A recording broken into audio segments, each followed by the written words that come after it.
ہر جاندار کو موت کا مذاق چکھنا ہے اور مرنے کے بعد ہر انسان کو اس کے عملوں کی جزا یا سزا ملے گی۔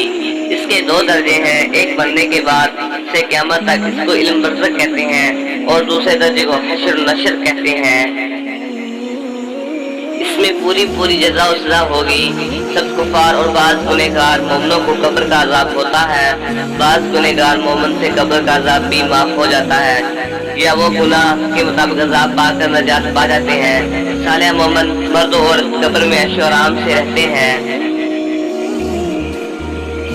وارثوں اور دیگر مسلمانوں کی خیر خیرات کرنے، قرآن مجید نوافل وغیرہ پڑھنے اور اس کا ایسا ثواب و دعا کرنے سے بھی میت کے عذاب قبر میں تحفظ ہو جاتی ہے، مگر کافر کو مرنے کے بعد کوئی خیرات یا دعا وغیرہ نفع نہیں دیتی، خواہ کوئی مومن ہی ایسا کرے۔ اسی طرح اگر کوئی کافر کسی کافر یا مومن مردے کے لیے دعا کرے یا صدقہ دے تو ہرگز اس کو نفع نہ دے گا۔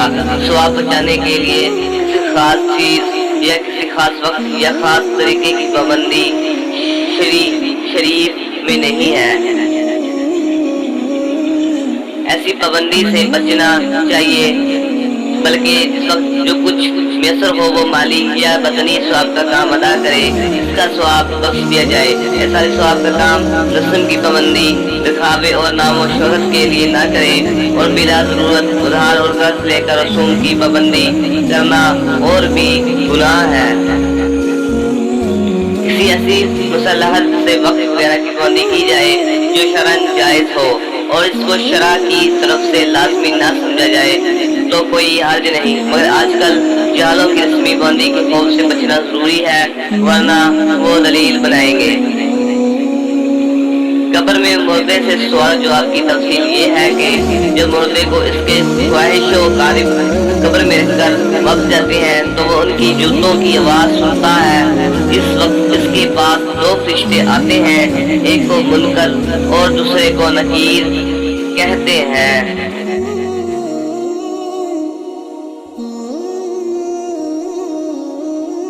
جو اس کو بیٹھا کر پوچھتے ہیں من رب کا، تیرا رب کون ہے؟ مومن بندہ جواب دیتا ہے ربی اللہ، میرا رب اللہ تعالیٰ ہے۔ من نبیو کا، تیرا نبی کون ہے؟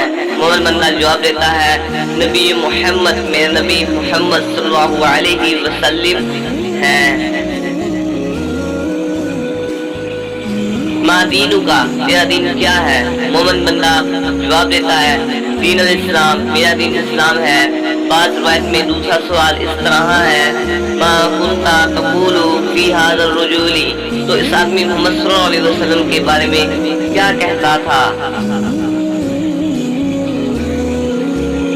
مومن بندہ جواب دیتا ہے ہوا رسول اللہ صلی اللہ علیہ وسلم، وہ اللہ کے رسول صلی اللہ علیہ وسلم ہے۔ وہ فرشتے کہیں گے تجھے کس نے بتایا؟ وہ کہے گا میں نے اللہ کی کتابیں پڑھی، اس پر ایمان لایا اور تصدیق کی، بس اس کے لیے قبر میں جنت کی طرف ایک دروازہ کھول دیا جائے گا جس سے جنت کی ٹھنڈی ٹھنڈی ہوا اور خوشبو اس کے پاس آتی رہے گی اور اس کی قبر کشیدہ اور نورانی کر دی جائے گی۔ اگر وہ بندہ کافر یا منافق ہوتا ہے تو سوالوں کے جواب میں کہتا ہے ہاں لا ادری، افسوس مجھے کچھ نہیں جانتا۔ وہ فرشتے اس کو لوہے کے گگروں ہتھوڑوں سے ایسے مارتے ہیں کہ سوائے جن وانس کے تمام مخلوق اس کی چیخیں سنتی ہے، اور قبر اس کو اس قدر دباتی ہے کہ اس کی پسلیاں ادھر کی ادھر اور ادھر کی ادھر نکل جاتی ہے، پھر دوزخ کی کھڑکی اس پر کھول دی جاتی ہے اور وہ حشر تک اس عذاب میں مبتلا رہتا ہے۔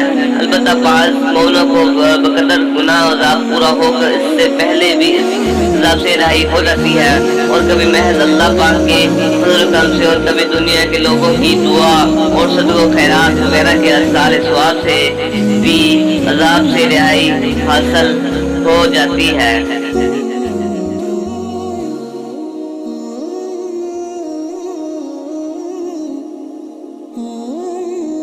جمعے کے روز کی برکت سے بھی ہر گنہگار مومن کو اس ضرور عذاب سے رہائی ہو جاتی ہے۔ زغزغتا قبر کی تنگی و گھبراہٹ نیک بندے کو بھی ہوتا ہے، اور جو کسی گناہ کے ثواب یا کسی نعمت کا شکر ادا نہ کرنے کے وقت ذرا سی دیر کے لیے ہوتا ہے، پھر اسی وقت دور ہو جاتا ہے۔ بعض کو اللہ تعالیٰ کی رحمت سے نہیں بھی ہوتا، مرنے کے بعد ہر روز صبح اور شام کے وقت ہر مردے کو اس کا ٹھکانہ دکھا دیا جاتا ہے۔ جنتی کو جنت دکھا کر خوشخبری دیتے ہیں، اور دوزخی کو دوزخ دکھا کر اس کی حسرت بڑھاتے ہیں۔ جو لوگ قبر میں دفن نہیں کیے جاتے بلکہ جلا دیے جاتے ہیں، یا پانی میں ڈبو کر مر جاتے ہیں، یا جانور کھا جاتے ہیں وغیرہ، ان کو بھی عذاب قبر ہوتا ہے۔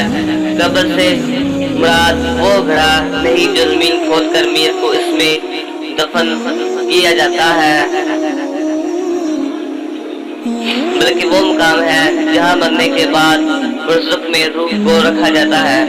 نیکوں کی روح کے مقام کو علم بلا یعنی علیم کہتے ہیں، اور روح کے مقام کو علم پست یعنی تدین کہتے ہیں، اور وہ عذاب سانپ، بچھو، لوہے کی سلاخیں وغیرہ سے جیسی اس علم کی مناسب ہو روح کو دیا جاتا ہے، اور اس جسم کے ساتھ روح کا ایک ادنا سا تعلق باقی رہنے کی وجہ سے زمینی گڑھے کو بھی قبر کہہ دیتے ہیں۔